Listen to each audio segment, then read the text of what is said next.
Bonjour à tous. Alors, je me présente en 2 mots. Moi, je suis un ancien d'EDF-GDF, en vieux français, et j'ai eu plutôt des fonctions opérationnelles.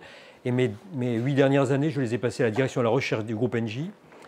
Et j'ai focalisé mes travaux sur les nouveaux modèles d'affaires pour les entreprises, et le modèle d'affaires autour du digital. Et j'ai en particulier dirigé un programme de recherche européen sur l'interopérabilité sémantique. C'est un gros mot, on va y revenir tout à l'heure. Mais l'intérêt de cette direction de programme de recherche, ça m'a permis de travailler avec une quarantaine de sociétés européennes, des Finlandais, des Portugais, des Grecs, des Italiens, et donc de prendre un peu de recul par rapport au métier classique de l'énergie. Voilà, et en même temps, de repenser des modèles d'organisation pour les sociétés. Et donc, un des premiers résultats, ça a été que j'ai proposé un plan de réindustrialisation digitale pour la direction générale du groupe. Un plan qui visait à refonder la stratégie du groupe autour du digital. Voilà, donc ça a été mes derniers faits d'armes. J'ai quitté le groupe il y a à peu près un an. Et je consacre aujourd'hui mon temps à essayer de transmettre. Donc je donne des cours dans certains établissements. Donc j'essaie de transmettre, et aussi je me suis passionné par un deuxième sujet qui est directement lié à celui-là quand même, c'est la mobilité électrique autonome autour de l'environnement ferroviaire. Et ça, c'est mon dada depuis une année. Il y a d'énormes possibilités aussi, et les modèles d'affaires et la manière dont on s'appuie sur le digital sont quasiment les mêmes que sur l'énergie. C'est pour ça que j'ai fait le parallèle assez facilement de l'un avec l'autre. L'objectif là, c'est de vous transmettre en fait, toujours pareil, transmettre les réflexions qu'on a pu avoir en termes de R&D au sein d'Engie avec mon équipe de recherche autour de ces modèles d'affaires, parce que j'ai mesuré pendant des années qu'il y avait un énorme décalage de plus en plus important, alors surtout dans les têtes de groupe et surtout chez les dirigeants, entre la direction où il fallait aller et la pensée qu'ont les dirigeants dans les sociétés. C'est particulièrement vrai pour les dirigeants qui ont un petit peu de bouteille, mais c'est quand même vrai un peu à tous les étages malgré tout. Et donc il y a un décalage qui s'introduit entre ce que propose la technologie et ce que proposent en particulier les grands acteurs américains, et puis ce que les gens ont en tête. Et le résultat, c'est qu'on a des entreprises qui sont en train de se déconnecter, surtout les grosses entreprises, mais ce n'est pas que. Les PME sont la même situation souvent, se déconnectent de ce que la technologie permet. Et donc, à un moment donné, il y a des gens qui ne comprennent plus du tout ce qui se passe, quoi. Donc, le modèle d'affaires, par exemple, de Facebook, le modèle d'affaires de YouTube, sont des modèles qui sont assez rarement compris, connus. Or, c'est des modèles d'affaires qui sont aujourd'hui dominants dans le marché. On connaît assez peu ce qui se passe chez les Chinois en particulier, alors qu'aujourd'hui, en termes de technologie et de réflexion et de modèles d'affaires, les Chinois sont souvent meilleurs que les Américains dans leurs résultats et dans leur technologie. Et en particulier, vous avez pu entendre parler de la Libra, par exemple, de Facebook. Il existe un produit quasiment identique qui est utilisé et commercialisé par les Chinois depuis de nombreuses années. Et ils n'ont que 700 millions de clients. Donc, sauf qu'on ignore complètement le monde chinois parce que ces produits ont moins diffusé pour l'instant en Europe. Mais il ne faut pas du tout sous-estimer le niveau technologique et la maturité des modèles d'affaires qui sont en train d'être préparés par nos amis chinois. Donc, quand on est en Europe, quand on a un regard européen, et en particulier un regard de dirigeants dans les entreprises européennes, parfois on est très très éloigné de cette manière de penser.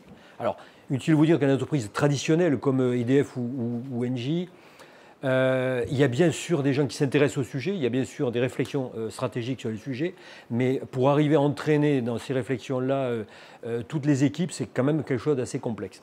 Voilà. Alors, le focus que je voulais faire aujourd'hui, c'est sur quelque chose qui me paraît dominant sur le marché, qui va probablement changer le marché, en tout cas des PME, et beaucoup le marché des sociétés de services à l'industrie, dans les années qui viennent.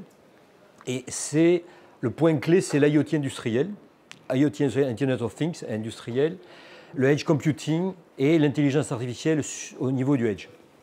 Ce sont autour de ces points-là que je vais axer la présentation.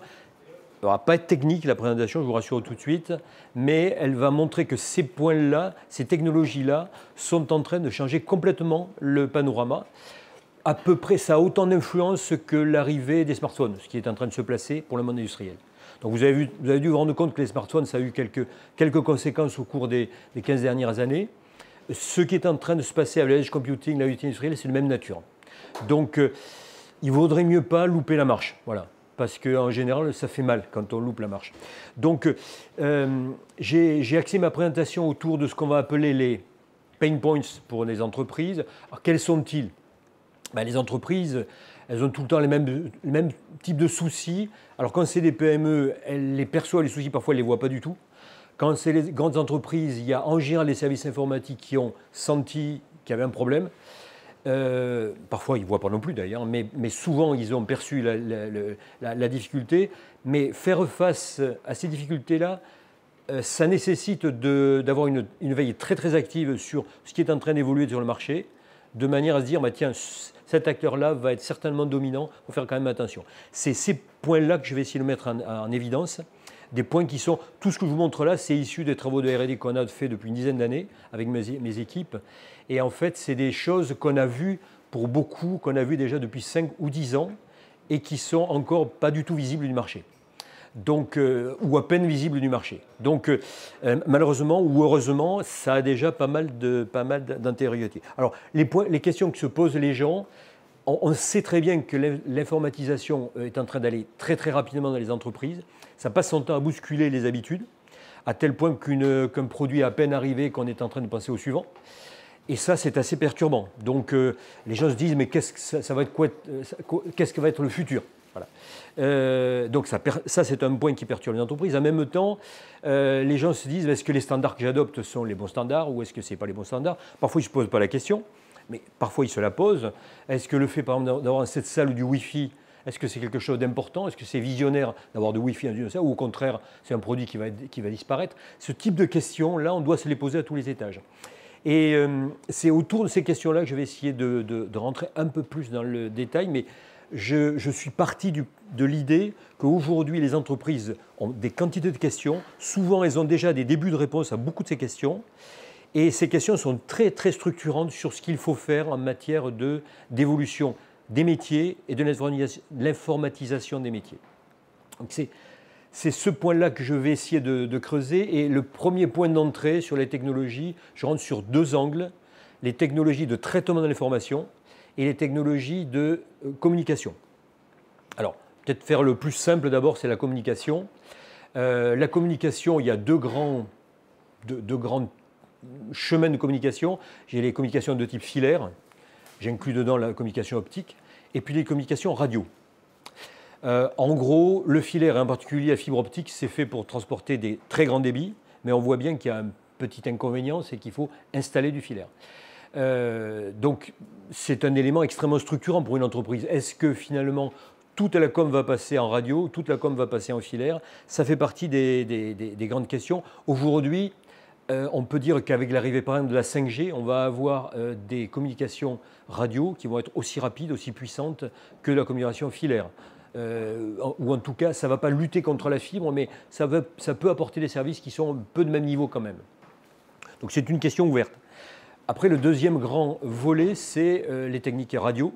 Alors, les techniques radio, la question, c'est à quel environnement sont-elles adaptées? Je vous parlais de la Wi-Fi. La Wi-Fi, c'est des environnements des espaces relativement restreints. Et c'est plutôt de la communication à l'intérieur d'un bâtiment ou d'un véhicule. Après, il y a les communications. On a une deuxième type de communication, c'est le Bluetooth, par exemple. Mais il y a des quantités d'autres standards qui existent. Souvent, des standards qui sont adaptés à des problématiques très, très précises, très ponctuelles. C'est vrai à l'intérieur du bâtiment comme à l'extérieur du bâtiment. À l'extérieur du bâtiment, il y a très classiquement tout ce qui est relatif au réseau public. Au réseau public, on a pensé à 2G, Edge, 3G, 4G, 5G bientôt. Et puis, il y a tout ce qui est communication bas débit. Alors, bas débit, en particulier dans la région, ici, vous avez un fournisseur qui est basé à Rennes, c'est pas très loin, qui est Kerlink, qui a été un des promoteurs du standard LoRa en France. Vous avez un autre qui est basé à Toulouse, qui est le promoteur du standard Sigfox. Toutes les entreprises se posent, ou se sont posées la question, ou beaucoup en tout cas, se sont posées la question de savoir est-ce que j'ai un intérêt à avoir un réseau LoRa, un réseau Sigfox? Quel est l'intérêt de ce réseau-là? Est-ce que c'est plutôt un Sigfox ou un LoRa Enfin, Sigfox c'est toujours opéré. LoRa, est-ce que je prends un LoRa opéré ou un LoRa au contraire propriétaire? Ça fait partie de questions qu'on doit se poser aujourd'hui dans une entreprise. La réponse n'est pas toujours évidente. J'aurais quand même une ligne directrice à donner, c'est qu'il y a des choses des standards qui sont à l'évidence relativement durables, d'autres pour lesquels on peut avoir des positions beaucoup plus temporaires, des situations beaucoup plus temporaires.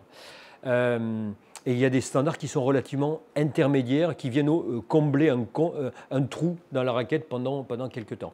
Ça a été un peu le cas de la situation de Sigfox ou LoRa, puisque le relais qui va être pris avec la 5G va probablement vendre une partie des services que rendent aujourd'hui les réseaux bas débit.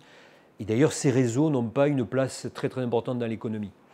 Ça ne veut pas dire qu'ils n'ont pas d'intérêt, hein. Ça ne veut pas dire qu'ils n'ont pas d'intérêt, mais ça veut dire qu'il est assez vraisemblable, vu d'aujourd'hui, qu'il n'y aura pas une domination du réseau LoRa ou du réseau Sigfox à long terme. Il y a beaucoup plus de chances que les réseaux opérés comme la 5G soient un peu dominants sur le marché. Quand on regarde les choix industriels, par exemple, qui ont été faits, vous observerez que, je ne sais pas si vous êtes au courant, mais Deutsche Telekom a mis en place une offre il y a un an, utilisant une offre qui s'appelle NB-IoT. Alors NB-IoT pour Narrowband IoT, c'est une offre qui tourne sur des réseaux opérés. Le choix n'a pas été fait en France. Et quand on regarde avec le recul, c'est un choix qui a été fortement poussé, par exemple en Chine, par exemple aux États-Unis. En Europe, l'Europe était plutôt un pas derrière là-dessus. Or, c'est une offre qui utilise les réseaux opérés actuels, qui peut les utiliser. Et donc, c'est quand même intéressant de s'appuyer sur une offre réseau opéré. Pourquoi? Parce que quand vous regardez les objets qui utilisent ces standards-là, ben vous en avez plus qui sont développés sur les réseaux opérés que sur les autres. Donc, pour ceux qui sont allés à Las Vegas, au CES, on peut observer qu'il n'y a pratiquement aucune offre en LoRa et une offre pléthorique en NB-IoT. Alors, ça donne toujours un petit signe pour un industriel. Si on trouve 1000 ou 100 000 objets en NB-IoT et une centaine d'objets en LoRa, on sent bien qu'il y a un standard qui va dominer l'autre. Alors, ce que je vous dis là, c'était parfaitement perceptible il y a 5 ans. Alors, moins perceptible, c'était les signaux faibles, mais aujourd'hui, voilà. Donc ça donne des éléments de réponse sur quelles sont des orientations fortes, par exemple en termes de réseau de communication interne ou externe à l'entreprise.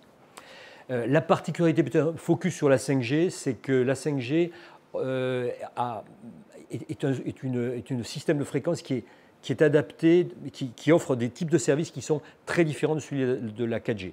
Il n'y a pas que la vitesse, hein. Il n'y a pas que la vitesse, il n'y a pas que le débit, il y a aussi la latence qui est un élément nouveau, mais il y a surtout la qualité de service et surtout un deuxième volet qui est ce qu'on appelle le slicing, c'est-à-dire la possibilité d'avoir des espèces de bandes de fréquences adaptées pour le compte d'un seul utilisateur, par exemple, qui peut être un industriel. Donc ça, c'est des choses que va permettre la 5G que ne permettait pas la 4G. Le modèle d'affaires de la 5G est assez différent de celui de la 4G. Donc, on peut, vu d'aujourd'hui, présumer que l'arrivée de la 5G va changer de manière très radicale beaucoup de choses, à la fois pour les collectivités et pour les entreprises. Donc, être très, très vigilant sur tout ce qui doit se passer sur la 5G. Alors après, on peut regarder les acteurs. En 5G, il y a un acteur dominant dans le monde qui s'appelle Huawei. C'est techniquement, probablement, je m'avance un peu à dire, mais probablement le meilleur du monde aujourd'hui. Sachant qu'il n'y a pas beaucoup de challengers, hein. Il y en a un second très grand qui s'appelle Nokia en Europe. Il y a Ericsson qui est aussi de taille un peu équivalente. Et il y a Cisco aux États-Unis, pour citer les 4 grands acteurs. Mais si vous regardez en standardisation aujourd'hui, les patrons de la standardisation, qui sont quand même des gens qui ont un petit peu une avance sur les autres, hein, c'est Nokia et Huawei. Donc, un acteur de référence dans ces domaines-là, beaucoup de choses passent par Nokia et Huawei en matière de 5G. Pas tout, bien sûr, mais beaucoup de choses. Donc ça, c'est un point qui va certainement être très, très, très structurant sur la manière de travailler dans le domaine de l'échange de data dans le futur. Et aujourd'hui, je pense que si on veut avoir une vision un peu durable, on sait très bien que la 2G, la 3G, la 4G, c'est des choses qui durent au moins 10 à 20 ans. Il y a une visibilité de 10 à 20 ans. Donc ça veut dire que quand on parie sur la 2G ou la 4G ou de la 5G, on a une visibilité à 20 ans. Et en plus, il y a généralement un upgrade de la solution qui arrive après. Donc, c'est des paris qui ne sont pas très risqués pour un industriel. quand on fait le pari de solutions un peu plus rares, comme le cas de LoRa par exemple ou Sigfox, on n'est pas du tout certain de pouvoir s'engager sur une longue durée. Donc il faut être plus vigilant quand un réseau n'est pas opéré et quand un réseau est sur des standards qui sont un peu moins commercialisés. Même combat pour la Wi-Fi. Le Wi-Fi est en train d'évoluer notablement actuellement et on sent bien que c'est un standard qui est déjà très ancien, qui continue à évoluer et le fait de disposer de la Wi-Fi dans un bâtiment, on peut quand même dire avec un très fort taux de probabilité que ce sera un problème de bonne option même sur le très long terme. Donc tout objet qui communique en Wi-Fi, dans 10 ans, dans 15 ans, il est très probable qu'il continuera à communiquer en Wi-Fi. Donc ça c'est, sous l'angle de la radio, la communication c'est quand même un point extrêmement important. Quand on va vouloir faire des choix structurants dans une entreprise, pensez à des choses qui sont plutôt des standards, plutôt des références du marché, plutôt qu'aller sur des solutions un petit peu plus exotiques, parfois peu coûteuses, mais avec une durée de vie dont on n'est pas très très sûr. Deuxième volet, c'est les systèmes de calcul. Alors, clairement, la chose qui est absolument extraordinaire, c'est quand même que les capacités de calcul sont en train d'augmenter très rapidement. Et surtout, le prix de la capacité de calcul est en train de continuer à chuter. Donc aujourd'hui, le modèle que vous connaissez probablement pour beaucoup d'entre vous, c'est le modèle Arduino ou Raspberry Pi. J'ai vu qu'il y avait un dernier Raspberry Pi modèle 4 là, qui a des puissances qui doit être pratiquement celui de mon portable, pas tout à fait, mais parce que celui-là est assez rapide. Mais le Raspberry Pi, c'est-à-dire en gros, c'est une espèce de mini-ordinateur sans l'écran et sans le clavier, qui sont quand même des choses assez basiques. Hein. Alors, il est vendu 45 $. Voilà. 45 $, ça va. L'Arduino, c'est pareil, c'est 20 ou 25 $. Et c'est structurellement 25 $ depuis maintenant 5 ans, tout ça. Hein. Donc ça veut dire que pour le même prix, on obtient de plus en plus de capacité de calcul dans un environnement qui est extrêmement modeste.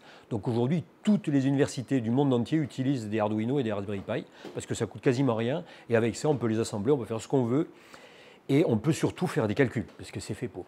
Ça veut dire qu'en fait, l'élément extrêmement structurant, c'est que la capacité de calcul augmente de plus en plus et le coût du calcul baisse de plus en plus et il est de plus en plus délocalisable. Aujourd'hui, on parle de plus en plus couramment de faire tourner des solutions d'intelligence artificielle sur des Raspberry Pi, c'est-à-dire des solutions extrêmement sophistiquées sur des objets extrêmement modestes. C'est important parce que ça veut dire que c'est une chose qui donne un nouvel équilibre entre le data center et le calcul local. On va voir la suite, la manière dont c'est articulé sur le plan logiciel. Donc, un message extrêmement clé. Il y avait, il y a 20 ou 30 ans, les solutions qui étaient purement gros systèmes. Les gros IBM qu'on a connus il y a 20 ans ou 30 ans. On est arrivé aux solutions des computers de bureau, toujours en lien souvent avec des gros systèmes. Puis, depuis maintenant une dizaine d'années, il y a vraiment une ligne directrice qui part vers le cloud. C'est-à-dire qu'en fait, toutes les entreprises amènent des solutions dans le cloud pour une raison très simple, c'est la raison de coût, hein. Coût, efficacité, sécurité. Le cloud amène beaucoup de sécurité, quoi qu'on en pense. Et donc, beaucoup d'entreprises ont migré leurs solutions vers le cloud, ce qui est tout à fait légitime. Hein. Et le cloud, c'est un petit peu le château fort dans lequel on met ses données. Donc, elles sont bien sécurisées. Mais comme c'est un château fort, tout le monde a envie de l'attaquer. C'est une phase tout à fait intermédiaire. On va parler du edge computing. Je pense que c'est une phase tout à fait intermédiaire. Il faut vraiment se poser la question de cette nouvelle révolution qui arrive avec le edge. Alors, et pour parler de cette révolution, je vais vous parler de l'IoT industriel et des nouvelles offres qui sont en train d'être préparées. Alors, ce que je vous montre ici, ça a été, j'ai trouvé que c'était pas mal introduit. J'ai discuté avec le conférencier après pour lui montrer ce qui, de mon point de vue, manquait. Il manque toutes les offres des Chinois, comme si les Chinois n'existaient pas. Mais ça, c'est très, très, très révélateur d'un tropisme des Européens. Les Français, en particulier, mais tous les Européens, hein, sont complètement focalisés sur l'idée que l'innovation, ça se passe à San Francisco. Il se passe beaucoup de choses à San Francisco, et en plus, c'est assez sympa. Mais il se passe aussi des tonnes de choses en Chine, et il s'en passe parfois plus. Et je ne sais pas si c'est aussi sympa, par contre. Et donc, on est tout le temps en train d'être complètement focalisé sur ce qui est en train de se passer par les grands opérateurs américains. Et c'est vrai que c'est eux qu'on voit au plus près, alors qu'en fait, il se passe autant de choses, voire plus en Chine. C'est vraiment un point à ne pas oublier. Alors, c'est quoi la chaîne de valeur aujourd'hui ? La chaîne de valeur, elle part de... Alors, Et ça, c'est peut-être un point extrêmement clé à comprendre. Je crois que le jour où j'ai compris ce point-là, je pense que ça m'a fait vraiment changer ma manière de regarder l'informatique. On va découper la chaîne de valeur de la data en 4 grands morceaux. Il faut bien comprendre ce point-là. Il y a un premier morceau qui est la partie capteur-actionneur. Un capteur, moi, ce que c'est, un capteur de température. Actionneur, c'est un disjoncteur, par exemple, ou c'est un moteur. C'est quelque chose qui, on lui envoie un ordre, il exécute. Ça, c'est le premier niveau. Deuxième niveau, c'est le niveau de communication. On vient d'en parler juste avant. Comment on communique. Troisième niveau, c'est le middleware. C'est un point extrêmement important, mais dont on ne parle jamais. C'est-à-dire c'est un niveau, espèce de niveau intermédiaire dans lequel la donnée est traitée, dans lequel on fait un certain nombre d'actes techniques, mais dans lequel on ne met pas, entre guillemets, l'intelligence. En réalité, il y a beaucoup d'intelligence dans le middleware, mais c'est un niveau discret, on va dire. Et puis, en top de tout ça, il y a l'applicatif. Je simplifie les couches de valeur, mais tout ça pour dire qu'à partir du moment où on découpe le monde de la connaissance en 4 niveaux, on va organiser, et les systèmes informatiques et les offres des gens sont en train de s'organiser autour de ces 4 niveaux-là. Alors, avec des découpages, c'est bien les 4 niveaux qui sont ici. Ce n'est pas tout à fait ce découpage-là, mais gardons cette idée de 4 niveaux. Alors, un premier niveau, c'est les choses, les objets. Ces choses qui sont communicantes. Tout ce qui est montré ici, c'est toutes les offres open source qui existent dans le monde, à chacun des niveaux. Puisqu'en fait, ce qui est en train de se passer, c'est qu'il y a beaucoup de développements qui sont faits en open source, et ensuite, il y a des gens qui empaquettent les offres et qui les améliorent et qui viennent les commercialiser. L'open source donnant une grande dynamique. Alors, Linux, par exemple, est un open source, c'est l'un des plus connus. Donc, au niveau des objets, il y a de l'open source qui permet, on retrouve la carte Arduino qui est à ce niveau-là. C'est un premier niveau. Deuxième niveau, les gateways, les edge computing. Ça, ce sont les systèmes de calcul les plus proches du terrain. Et c'est là que va se situer probablement la révolution qui est en train d'arriver. Alors, vous voyez que la communication est oubliée à cet endroit-là. Et puis après, on trouve le niveau ici du cloud, c'est un niveau de traitement de l'information. Et les couches qui sont au-dessus, c'est des couches business, c'est-à-dire les couches dans lesquelles on met, entre guillemets, l'intelligence. Tout ce que vous avez là, c'est des solutions open source qui existent déjà sur le marché. Et les grands acteurs du marché, alors américains, mais les Chinois font pareil, et je ne serais pas capable de vous dire ce que font exactement les Chinois, mais ils ont exactement la même réflexion et les mêmes types d'offres. Tous les grands acteurs du marché, alors Amazon, on voit ici, Microsoft, Google, Samsung, et donc les Chinois, sont en train de proposer des offres dans lesquelles ils reprennent toute la chaîne de valeur, et en particulier avec un volet Edge qu'ils sont en train de proposer. Alors, il commence à y avoir des offres complètement intégrées d'Edge Computing, et ce n'est pas du tout neutre. Parce que le Edge, c'est les choses le plus près du terrain, c'est l'endroit où traditionnellement toutes les entreprises développaient des solutions en Linux, c'est-à-dire des solutions qui sont complètement propriétaires. À partir du moment où il y a des offres intégrées des opérateurs, les solutions propriétaires développées en Linux, qui faisaient 90% de l'embarqué, vont progressivement être embarquées dans des librairies qui vont être proposées par les grands acteurs. Ça change complètement le modèle d'affaires, puisqu'en fait, avant, dans tous ces modèles d'affaires, il y avait des quantités de sociétés informatiques qui faisaient du développement spécifique. Le futur, c'est probablement beaucoup moins de développement spécifique et les offres packagées avec des bibliothèques de réponses. Vous allez voir quand même que certains ont vu le coup venir, on va y venir tout à l'heure. Donc, un point à retenir, c'est qu'actuellement, les grands fournisseurs sont en train de s'organiser pour prendre toute la chaîne de valeur de bout en bout, et en particulier commencer à traiter complètement de manière native le Edge. Alors, traiter le Edge de manière native, souvent, ça signifie que ces acteurs-là vont être obligés de se positionner aussi sur le métier de fabricant. Jusqu'à maintenant, ils étaient purement dans le soft. On va voir arriver progressivement les grands acteurs du marché commencer à vouloir fabriquer, parce qu'il faut avoir des objets qui sont fiables, solides, et donc il est vraisemblable que tous ces acteurs-là, les grands acteurs du marché, vont offrir aussi des offres de hardware et non pas seulement des offres de software, pour avoir des objets qui vont fonctionner sur le terrain. Là encore, ça change complètement la donne, parce que quand ces hardware-là, c'est-à-dire ces hardware-là, rappelons-nous, c'est des gateways, c'est des petites choses, hein. Quand ils sont faits à l'unité ou par milliers ou dizaines de milliers, ils coûtent relativement cher. Quand ces mêmes hardware sont fabriqués avec des acteurs mondiaux, comme Amazon par exemple, on sent bien qu'ils ne sont pas fabriqués à 1000 exemplaires ou 10 000. Hein. C'est plutôt millions ou les 10 millions. Ça veut dire que le prix de ces hardware va chuter. Donc ça modifie énormément la chaîne de valeur, en particulier pour tous les gens qui travaillent sur le Edge et qui travaillent en Linux. C'est vraiment quelque chose qui va modifier radicalement la chaîne de valeur à ce niveau-là. Et c'est juste le début. Il y a une offre que je voulais signaler parce qu'elle vient de sortir il n'y a pas longtemps. NB-IoT, c'est l'offre de NVIDIA. Alors, NVIDIA, tout le monde connaît pour les cartes vidéo. Ils viennent de sortir une offre d'IoT industriel. Et évidemment, comme NVIDIA, c'est un fabricant de hardware, ils ont intégré la plateforme et le hardware. Ça, c'est très, très significatif de l'évolution du marché. C'est un gros significateur parce que NVIDIA est un acteur absolument mondial de hardware. Et donc, cet acteur de hardware, il est en train d'offrir une solution intégrée. Il n'est pas marqué là-dessus parce que ce n'est pas un GAFA. Mais c'est intéressant de voir que des gens comme NVIDIA sont en train de proposer ce genre de solution. Je ne fais pas de pub pour NVIDIA, mais c'est un signal fort.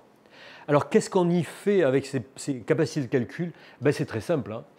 Ce qu'on fait avec ces capacités de calcul, c'est tout simplement faire tourner l'intelligence artificielle, mais au plus près du terrain. L'idée, pour la simplifier, c'est de dire que plutôt que de remonter tout dans le cloud, autant faire fonctionner en local. L'avantage du local, c'est moins de latence. Parfois, le fait de ne pas remonter toutes les données, ce qui est parfois rassurant pour un certain nombre d'acteurs. Et c'est ce qui fait que, par exemple, la startup Snips, qui doit déjà être pas mal valorisée, elle fait une opération, elle offre en IA une solution de reconnaissance vocale, et cette reconnaissance vocale tourne sur un Raspberry Pi. Intéressant parce que l'objet sur lequel elle tourne, il coûte quasiment rien.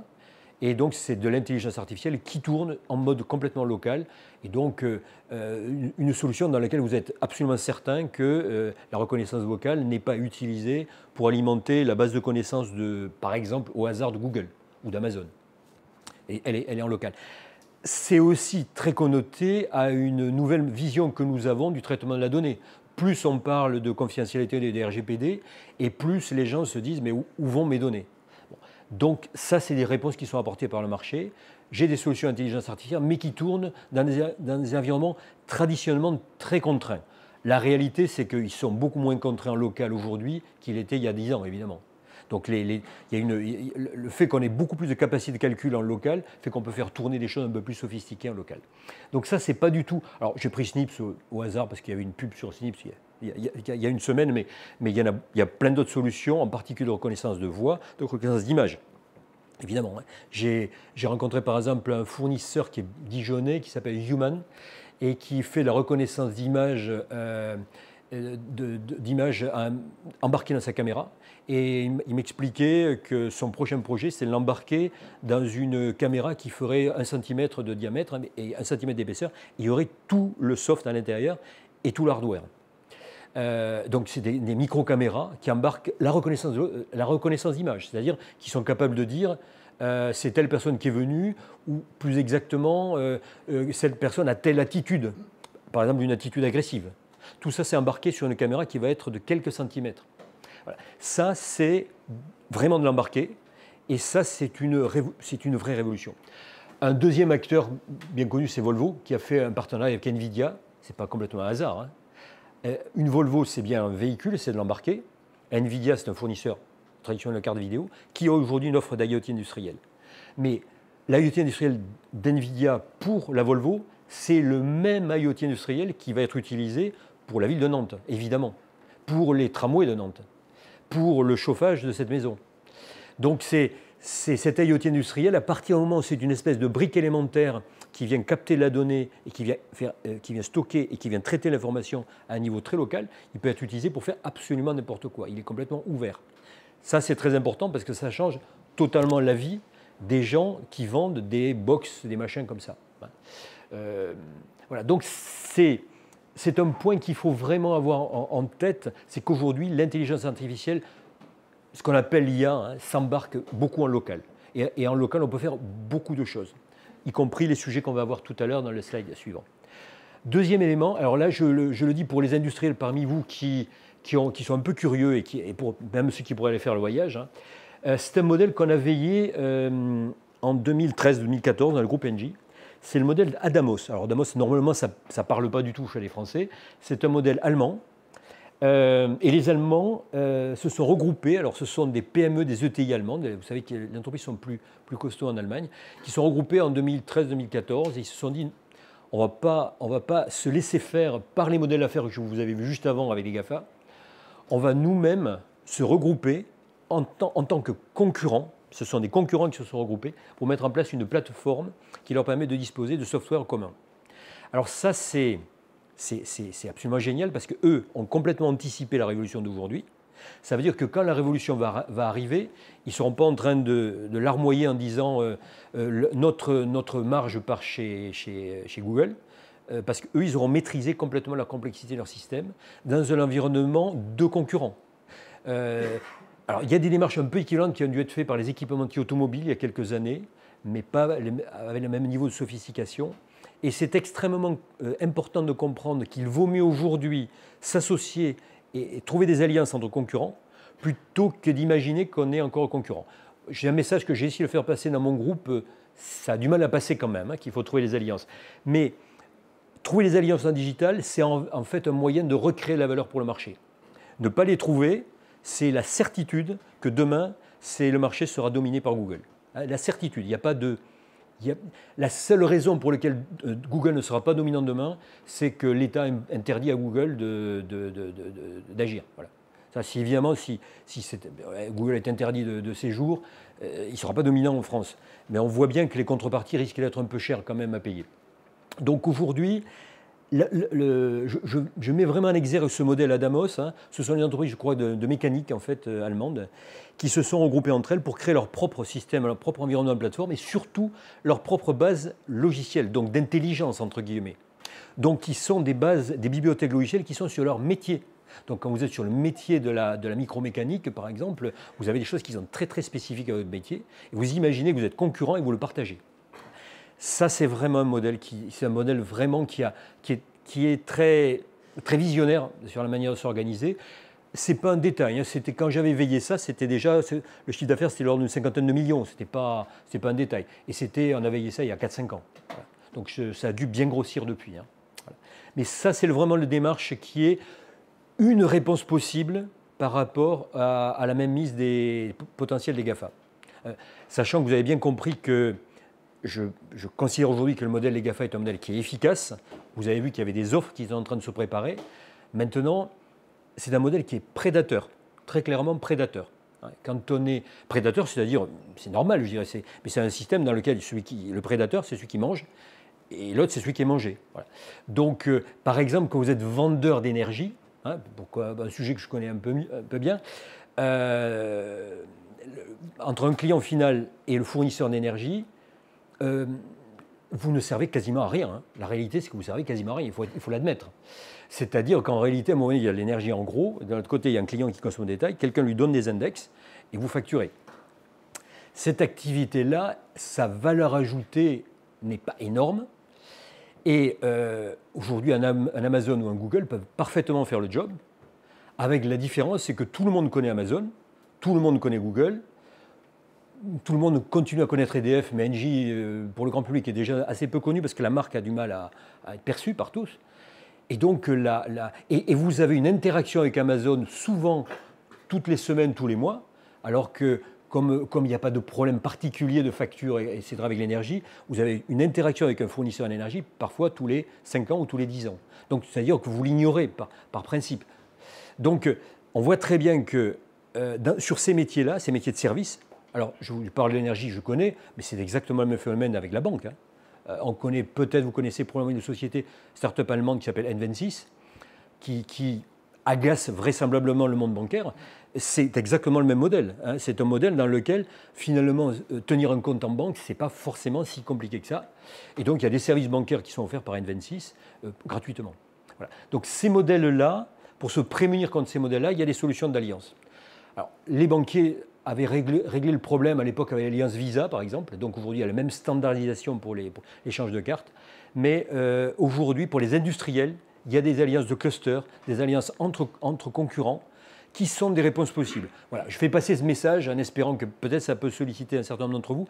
Je sais que la région Pays de Loire, il y a des organisations de clusters en Pays de Loire et que les entreprises sont en capacité de se parler. Ce n'est pas vrai partout sur le territoire.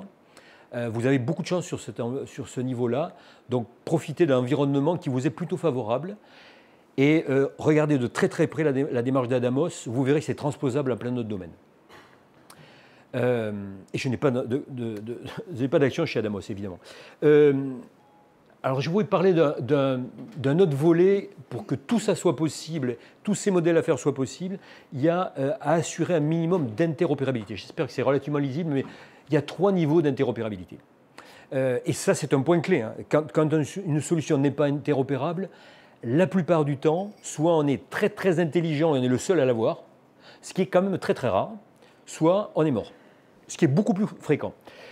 Il y a 3 niveaux, technique, syntaxique, sémantique. Technique, vous comprenez très bien que j'ai pu brancher mon ordinateur tout à l'heure parce que l'écartement de la prise faisait exactement le même écartement que la mienne. Donc c'est bien rentré. Ça, c'est technique. C'est-à-dire que si quelqu'un ne standardise pas la largeur des prises, il n'y a aucune chance qu'on arrive à brancher les prises au bon endroit. En informatique, c'est exactement le même sujet. Ça veut dire que techniquement, il faut que les réseaux fonctionnent. Par exemple, un réseau 5G va fonctionner avec un réseau 5G. Par exemple, un réseau Wi-Fi à une certaine bande de fréquence. Si ce n'est pas sur la même bande de fréquence, les réseaux ne vont pas communiquer. Techniquement, c'est un minimum. Pareil pour les transferts de données, il y a les standards REST, SOAP, etc., qui sont des standards techniques pour s'assurer simplement que l'échange est possible. C'est la base, mais déjà cette base, il faut l'assurer. Dans l'informatique, ce n'était pas gagné, mais aujourd'hui, il y a des standards qui sont très dominants sur le sujet. Deuxième niveau, c'est la syntaxe. Alors, la syntaxe, je vais en prendre une syntaxe très très connue, c'est le MP3. Alors, on a l'XML qui est noté ici, il y a le CSV par exemple, hein, qui sont des formats d'échange. Cette syntaxe-là, si elle est standardisée, si elle est partagée, elle va permettre d'échanger des données dans le monde entier. Aujourd'hui, un XML ou un CSV ou un MP3, on s'échange de l'information dans le monde entier parce qu'il n'y a qu'un seul standard. C'est donc très important quand on se pose la question d'une informatisation, d'avoir des syntaxes qui sont partagées, standardisées, communes. Si on est sur les solutions un peu spéciales, au prétexte la plupart du temps que votre cas d'usage il est un peu exceptionnel, vous avez toutes les chances d'être prisonnier de la solution quelques années après, parce que le caractère exceptionnel est rarement vécu dans la durée. Par exemple, sur le MP3 qui a dominé le marché, ce n'est pas forcément le meilleur format, sauf qu'il a dominé le marché parce qu'en fait, il a été poussé sur un mode open source. Et aujourd'hui, tout le monde échange de la musique en MP3. C'est un format qui a complètement dominé le monde et écrasé tous les autres formats. Tout simplement parce que c'est un format dominant et il est dominant parce qu'il a été standardisé et utilisé par les acteurs qui l'ont standardisé et ouvert en open source. Donc, très très important évidemment d'avoir les mêmes syntaxes. Si les solutions n'offrent pas les mêmes syntaxes, sauf cas tout à fait exceptionnel, la plupart du temps, la solution qu'on va emprunter n'est pas la bonne. Et dernier point qui est un élément nouveau, alors moi j'ai travaillé pendant une dizaine d'années sur le sujet, et c'est un sujet qui n'est pas encore à la mode, je tiens à vous le préciser, mais par contre j'en parle aujourd'hui, c'est pour le mettre un peu à la mode malgré tout, c'est la sémantique, la compatibilité sémantique. Il y a plusieurs manières de transférer une information, mais si j'obtiens une information qui dit par exemple que le lecteur de température me donne la valeur 25, je peux savoir que c'est 25, je peux aussi savoir que c'est 25 degrés Celsius par exemple, ça me donne une information. Mais si je veux avoir une information sémantisée, cette information va me dire que c'est 25 degrés, mais dans une pièce d'un espace de coworking qui est basé à Nantes. Vous voyez très bien que ce n'est pas tout à fait pareil. C'est-à-dire si je transfère une information qui dit c'est un espace de coworking basé à Nantes et plus précisément à côté de la gare et que c'est un espace de telle surface, que l'information qui arrive de manière complètement sémantisée, c'est-à-dire qu'on a compris tout son environnement, ça ouvre la possibilité de faire des business models qui n'ont plus rien à voir que le fait de simplement transférer 25. Si je transfère en 25, il va y avoir quelqu'un qui va faire un petit applicatif qui va dire voilà, je décris que cette température est mesurée dans une pièce. Et cette pièce est un espace qui est semi-public.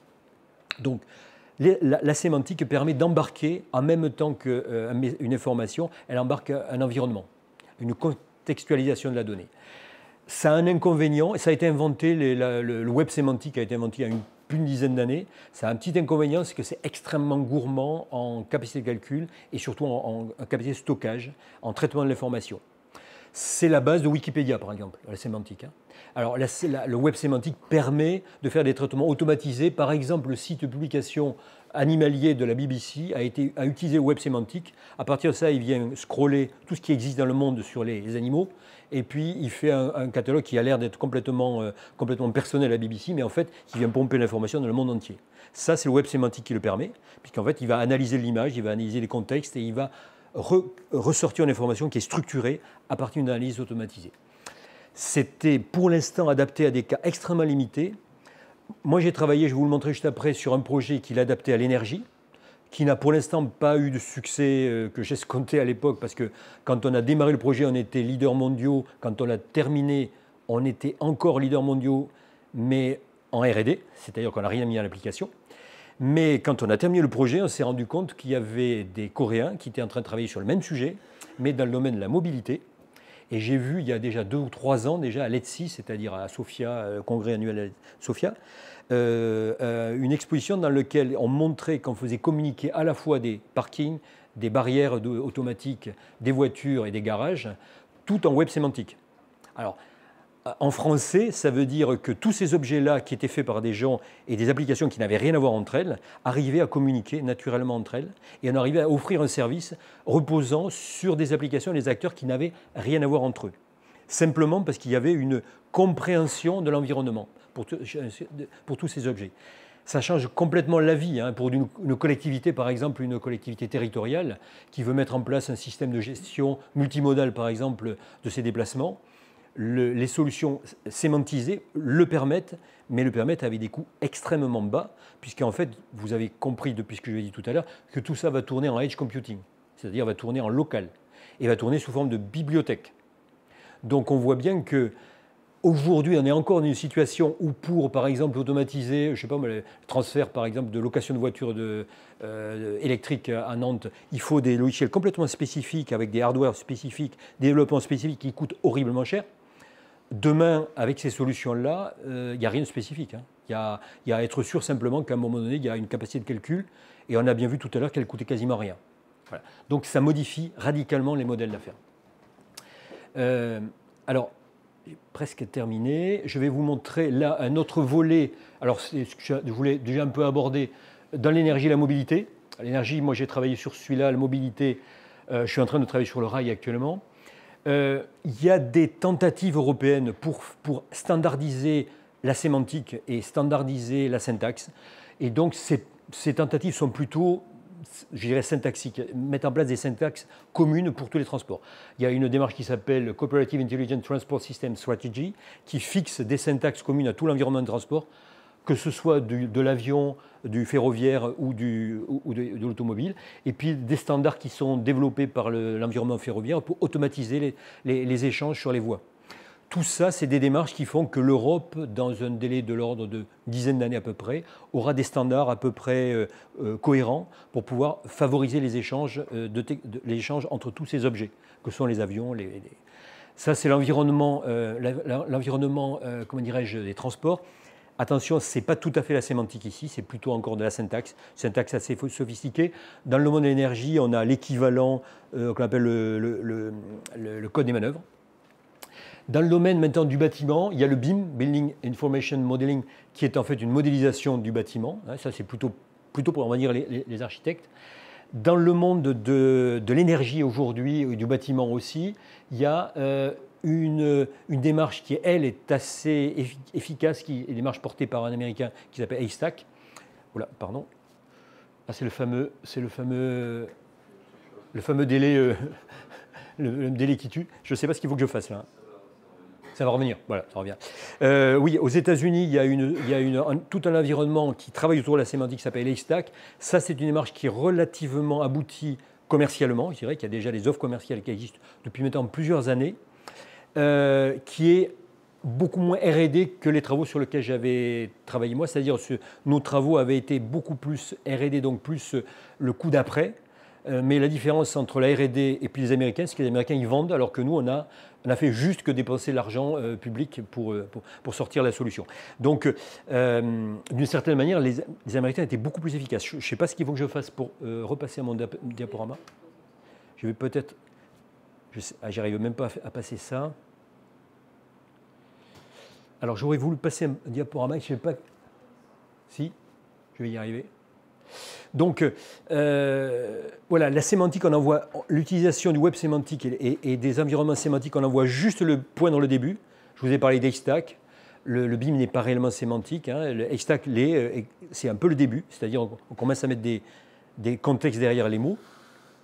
Dans le domaine des transports, je vous ai cité des filiales de Samsung qui sont en train de travailler sur le sujet depuis plusieurs années, ce qui signifie que ne soyons pas étonnés qu'il y ait des solutions à coût très très bas qui sortent en France peut-être dans 1 an ou dans 2 ans. Et ça restera une mauvaise nouvelle pour les fournisseurs, bien sûr, hein, puisqu'en fait, ces solutions-là ne seront pas du tout dans les mêmes gammes de coûts que les solutions actuelles. Dans le domaine de l'énergie, nous avons travaillé sur cet environnement sémantique depuis des années. On sait que ça offre des services qui sont radicalement différents des services actuels.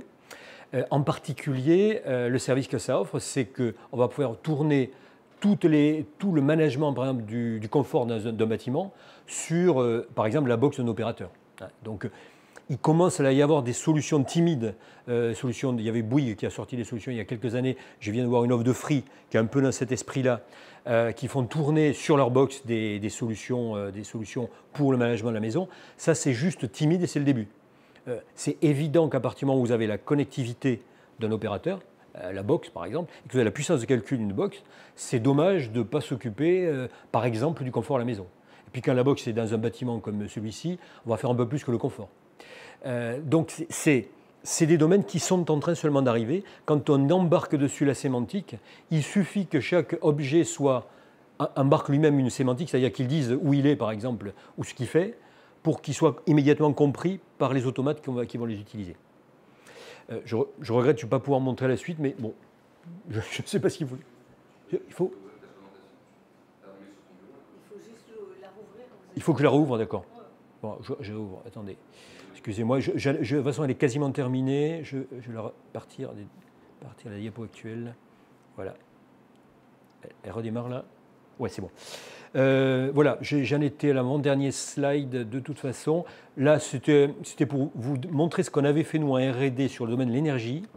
Alors je sais, ouais, c'est en anglais, je suis désolé, mais ça explique, ce que ça explique, c'est que dans le monde traditionnel de l'énergie, il y a un système qui est très hiérarchisé, avec des grosses centrales, des lignes haute tension et des lignes basse tension, et que le système, il est complètement maîtrisé et il est siloté par le monde de l'énergie. Ça, c'est le monde d'avant dans l'énergie. Aujourd'hui, on arrive dans un monde qui est beaucoup plus distribué, c'est-à-dire où il y a la production qui se fait à droite à gauche. Ce n'est pas un optimum économique, soyons clairs, le monde distribué, hein, mais c'est une réalité qui est imposée un petit peu par le mode de vie actuel.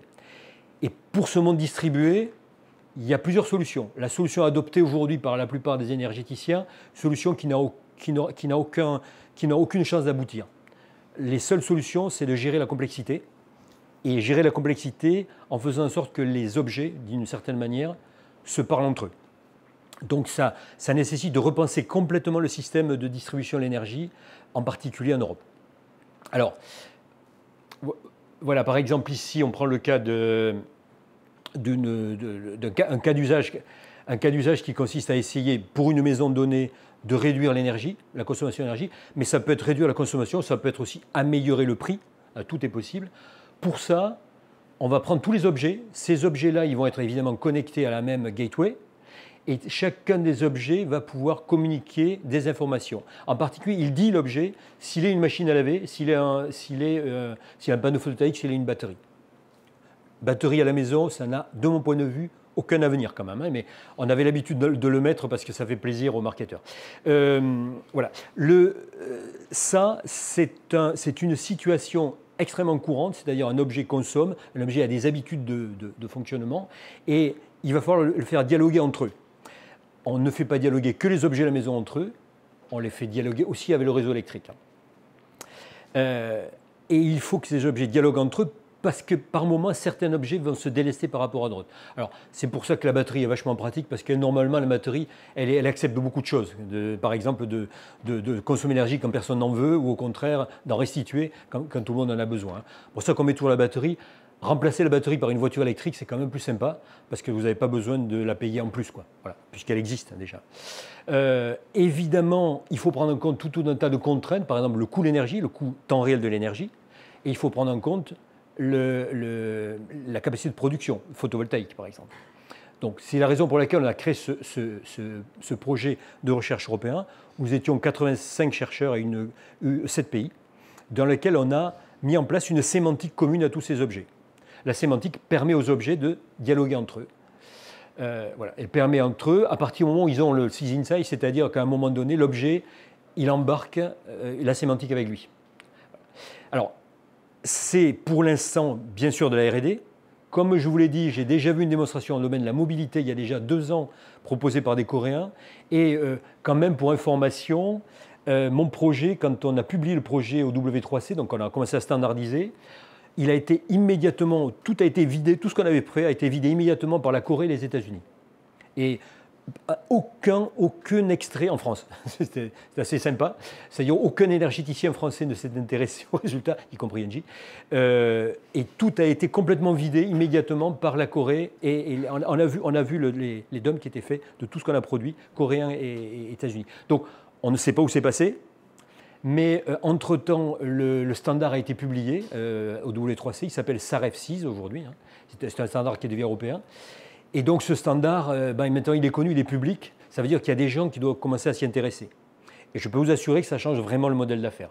Bon, ce qu'on est en train d'expliquer, mais ça c'est pour la publicité, c'est qu'évidemment l'énergie elle est verte et qu'elle est sécurisée. Parce que ce n'est pas parce qu'on sémantise qu'on ne donne pas aussi un haut niveau de sécurité.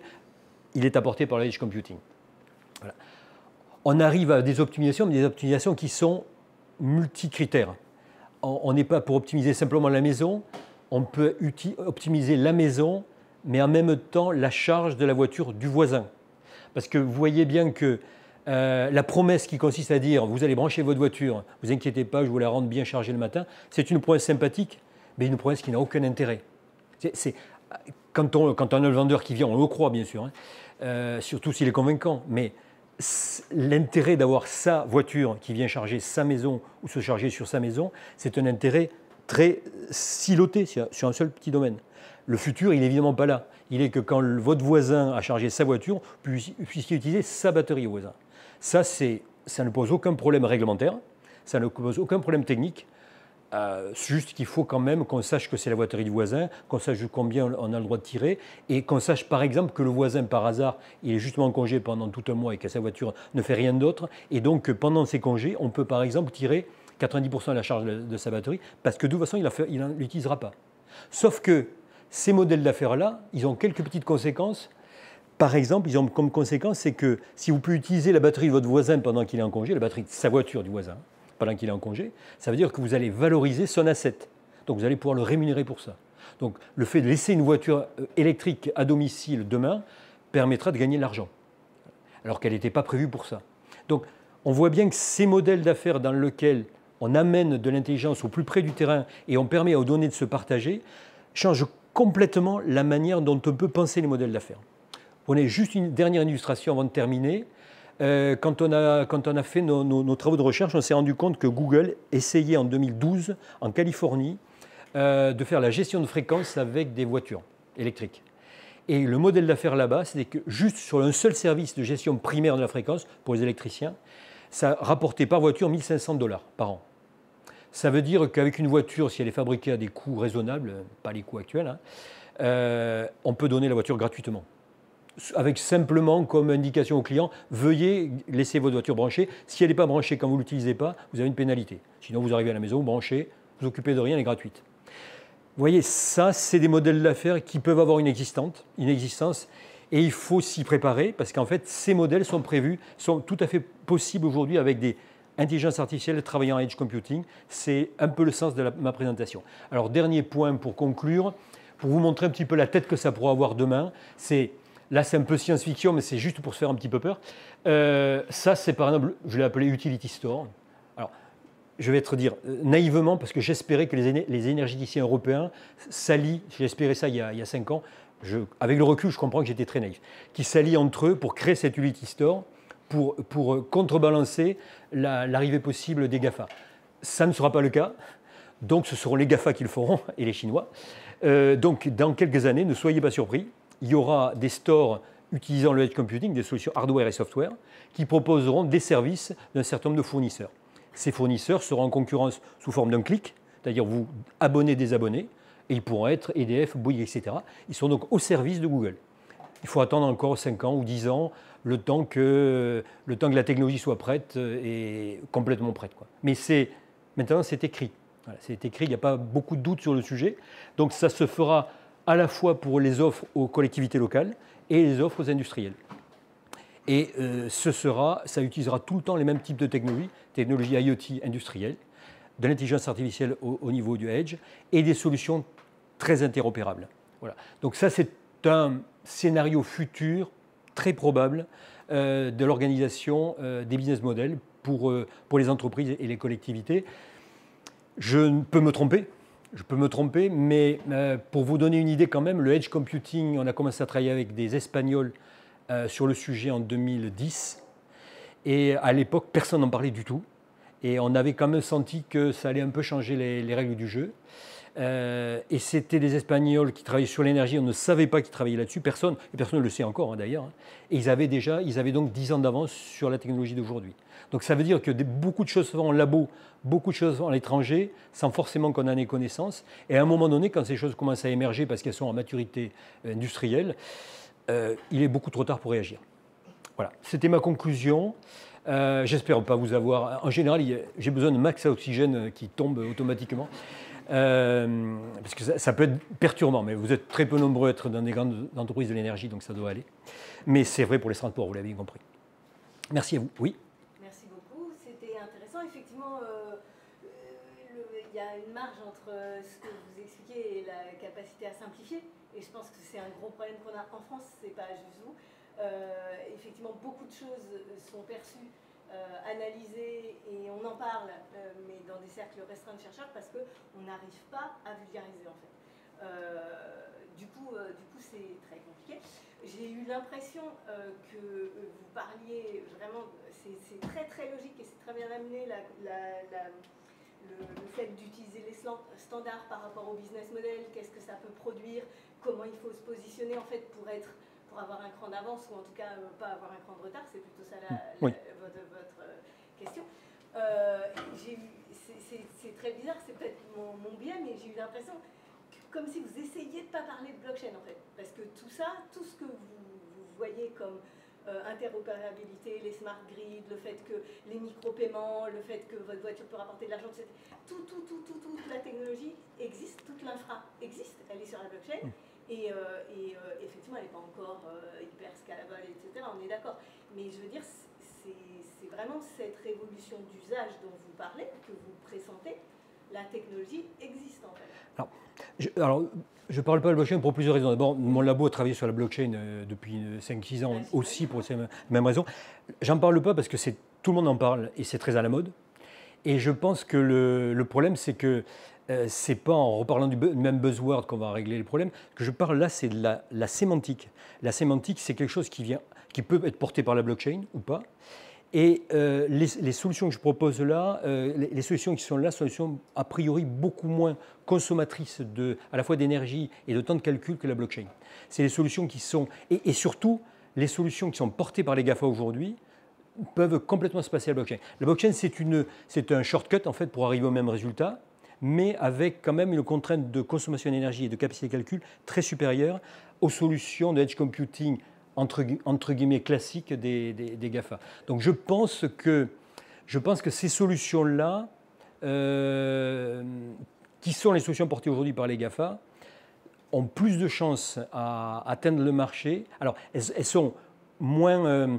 la blockchain peut se déployer tout de suite, c'est vrai. Elle a plein d'avantages, il n'y a aucun doute avec ça. Mais ces solutions, tout oblige quand même à un moment donné à sémantiser l'information. Donc on est obligé, et que blockchain ou pas, blockchain c'est une espèce de plateforme, la blockchain entre guillemets, une espèce de plateformisation du système, on va dire, je ne sais pas comment. Mais si on ne sémantise pas l'information, si on ne sait pas d'où elle vient, si on ne sait pas ce qu'elle est, on ne peut pas de toute façon, elle n'a pas beaucoup de valeur, quoi. Disons que vous parlez de IOTA, par exemple, quelle blockchain? Parce que Je pense Ledger. Ledger, je ne connais pas. Non, Power Ledger, mais c'est parce que c'est la blockchain de l'énergie, hein, la classique, mais peu importe. Parce que l'IOTA, en fait, c'est justement un graphe décentralisé, en fait. Il n'y a pas cette consommation d'énergie comme on peut la projeter sur Bitcoin. Ça n'a rien à voir, en fait. C'est des solutions qui existent dans l'IoT. Mais je ne suis pas du tout contre la blockchain, soyez bien clair. Mais ce que je dis simplement, c'est que la sémantique est importante. Et elle est indispensable, blockchain ou pas. Sinon, si je dois dire cet objet appartient à cette pièce, bah j'ai consommé du temps pour le faire. Oui, donc, dans la blockchain, justement, les nœuds sont identifiés, etc. Enfin, il y a toute la sémantique, ce que vous appelez la sémantique, donc le contexte riche, en fait. Oui. Le contexte riche, dans la mesure où ça respecte RGPD, etc., il est déjà intégré typiquement parce qu'il est visible, en fait.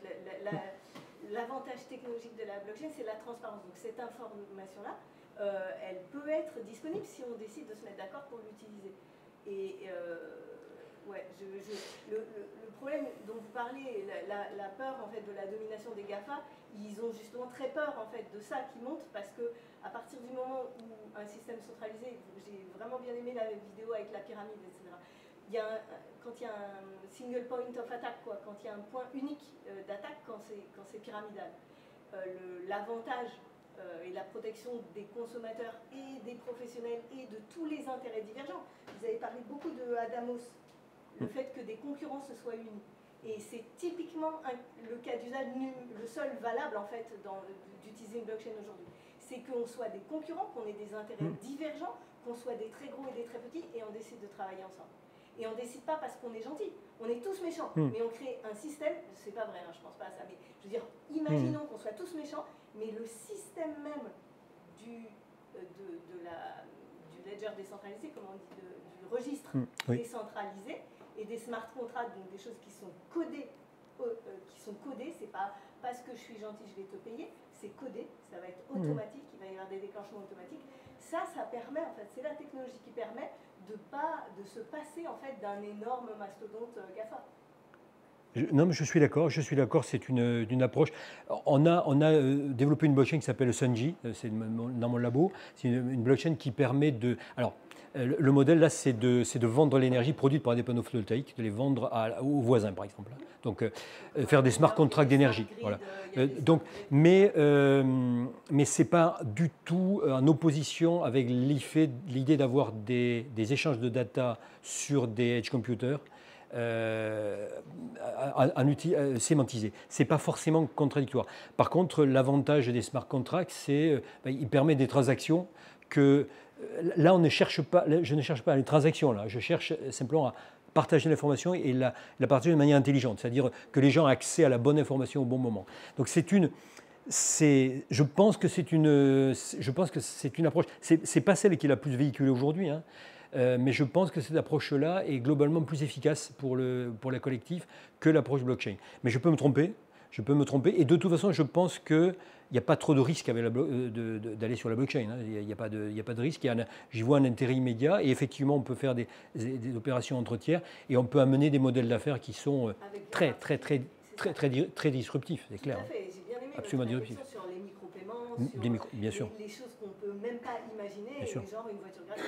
Et vous avez, je suis tout à fait d'accord. Donc, ce sont des technologies différentes. Ce que je crois aussi, c'est qu'à partir du moment où, ce que je vous ai montré pour les GAFA, c'est la même chose que font les Chinois. Dans la mesure où il y a une telle domination technologique de ces acteurs-là, j'ai un peu de mal à imaginer qu'ils ne gagneront pas la partie. Voilà. Un peu de mal à imaginer. Je peux me tromper. Allez-y. Alors, je vais descendre juste d'un niveau. Je n'ai pas compris dans votre projet que vous avez présenté à la fin. On voit les objets de la maison, l'aspirateur, la marche, etc., qui communiquent entre eux. Qu'est-ce que ça apporte ? Ça apporte qu'il y a certains objets qui vont pouvoir s'interrompre, par exemple. Donc, en particulier, alors, ce qu'on peut interrompre facilement, c'est le chauffage. Économique ou service ? Alors, Pourquoi est-ce qu'on réfléchit alors très clairement, plus on met l'énergie verte sur le réseau et plus on perturbe l'économie du système électrique. Et l'énergie verte, le photovoltaïque par exemple, moi je suis un fanat du photovoltaïque depuis de nombreuses années, mais la principale caractéristique, c'est que ça marche que quand il y a du soleil. Et comme le soleil est à peu près pour tous au même moment, Ça veut dire que plus on va mettre de photovoltaïque, plus il y a des pointes à la journée qui seront sur lesquelles le photovoltaïque n'a aucune valeur, et même très rapidement, il a une valeur négative, parce qu'en fait, c'est un déchet. Donc ce déchet, qu'est-ce qu'on en fait? À midi, au mois d'août, où il n'y a aucune consommation sur le réseau, les centrales nucléaires, on les sont au minimum, parce qu'elles ont un minimum technique, et on a un déchet qui arrive, qui est la production photovoltaïque. Alors on n'en parle pas souvent comme un déchet. Qu'est-ce qu'il faut faire à ce déchet? J'ai une valeur négative pour cette valeur-là. Il y a de plus en plus d'heures dans l'année où l'électricité a prix négatif. Qu'est-ce que j'en fais? J'ai l'électricité à prix négatif, je peux faire par exemple de l'hydrolyse pour faire l'hydrogène, par exemple, c'est une solution un peu compliquée. Et puis je peux aussi, par exemple, activer la charge de véhicules électriques. Voilà. Alors, pourquoi activer la charge de véhicules électriques si le véhicule est plein, par exemple? Eh bien, tout simplement parce que j'aurais analysé qu'il y avait tant de véhicules qui ne sont pas utilisés à la journée, et donc je vais en profiter pour les vider la nuit, pour que le matin, ils soient en capacité de recharger parce que j'ai l'énergie à prix gratuit. Et donc, je vais pouvoir faire de l'arbitrage d'énergie avec des véhicules électriques. Tout ça, ça oblige les objets de communiquer et que le comportement de chacun des objets soit connu. Donc, alors, c'est facile, le véhicule électrique. L'aspirateur, objectivement, le délestage de l'aspirateur, pourquoi on a mis un aspirateur? Simplement qu'au niveau graphique, c'est assez sympa. Mais je vois mal comment on délaisse l'aspirateur quand même. Oui. Les Une batterie, ça s'use. Oui, oui. Donc si une personne revient après 2 mois de vacances et se rend compte qu'il faut changer sa batterie sur sa voiture parce que l'EDF a joué avec. Alors, d'abord, le modèle d'affaires de la batterie, souvent, ça sera la location. Pas certain, mais c'est souvent quand même de la location, la batterie, surtout les batteries de voiture. Hein. Donc, c'est le loueur qui prendra le risque. Et puis ensuite, il y a différentes manières d'utiliser les batteries selon les chimies. Par exemple, il y a une manière de l'utiliser en faisant des microcharges et des charges qui n'usent pas du tout la batterie. Ce qui use souvent, c'est de faire des décharges profondes et durables et des recharges profondes et durables. Ça, effectivement, ça fragilise un peu la batterie. Cela dit, elles sont faites pour quand même. Et c'est vrai que ça réduit leur durée de vie. Après, les microcharges et décharges qui permettent de rendre un certain nombre de services, par exemple des services système au réseau, ça l'impacte très très peu. Donc, il y a plusieurs manières d'utiliser la batterie. Première réponse. Deuxième réponse, elles sont souvent en location, donc le client ne voit pas. Si la batterie, à un moment donné, ne donne plus satisfaction, il appelle le loueur et il remplace la batterie. Ça fait partie du modèle. Parce que la valorisation de la batterie est énorme. Imaginez qu'il y a des centaines d'heures en Allemagne déjà avec les éoliennes et les photovoltaïques où le prix est négatif. Quand il est négatif, c'est des fois moins 100 € ou moins 200 € par kilowattheure.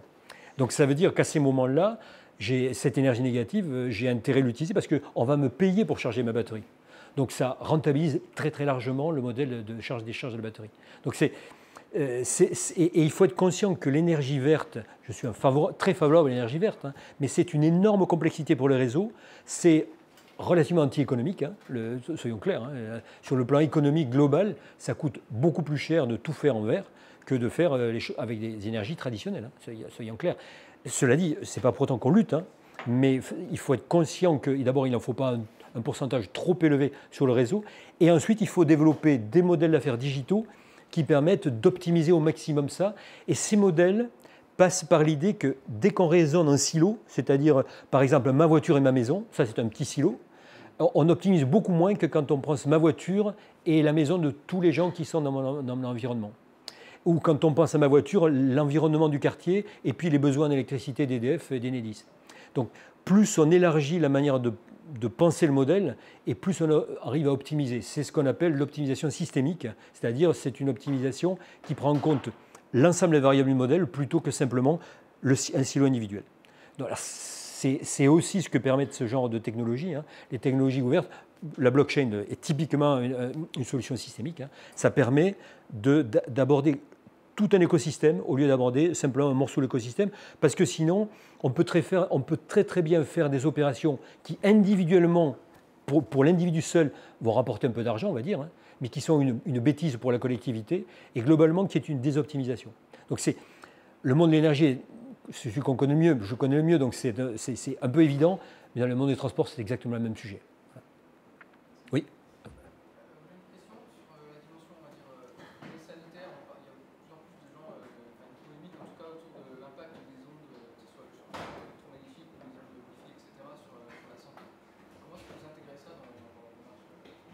Alors, ça c'est un point clé.